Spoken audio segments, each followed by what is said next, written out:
அப்பர் பல்லக்கை தாங்குதல். பின்னர் திருஞான சம்பந்தர் திருக்கடவூரை அடைந்து அங்கே சில நாள் தங்கியிருந்தார். அவ்வேளையில் சம்பந்தருக்கு நாவுக்கரசர் நினைவு தோன்றிற்று. தோன்றவே அவர் அடியாரை நோக்கி, திருநாவுக்கரசு சுவாமிகள் எங்குள்ளார் என்று கேட்டார். அவர், அப்பர் சுவாமிகள் பூந்துருத்தியில் எழுந்தருளியிருக்கிறார் என்று சொன்னார். உடனே அப்பரை காண பிள்ளையார் புறப்பட்டார். பிள்ளையார் வருகை கேள்விப்பட்ட அப்பர் அவரை எதிர்கொள்ள எழுந்து சென்றார். அப்பர் திருக்கூட்டத்திலே நுழைந்து முத்துச்சிவிகையை தாங்கி வருபவரோடு கலந்து சிவிகையை தாங்கி வந்தார். பிள்ளையாருக்கு திருப்பூந்துருத்தி தோன்றலாயிற்று. தோன்றவே அவர், அப்பர் எங்குற்றார் என்று கேட்டார்.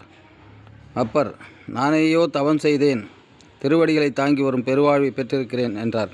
என்றதும் சம்பந்தர் பதபதித்து பல்லக்கை விட்டு இறங்கி, இப்படியும் செய்யலாமா என்று அப்பர் சுவாமிகளை வணங்கினார்.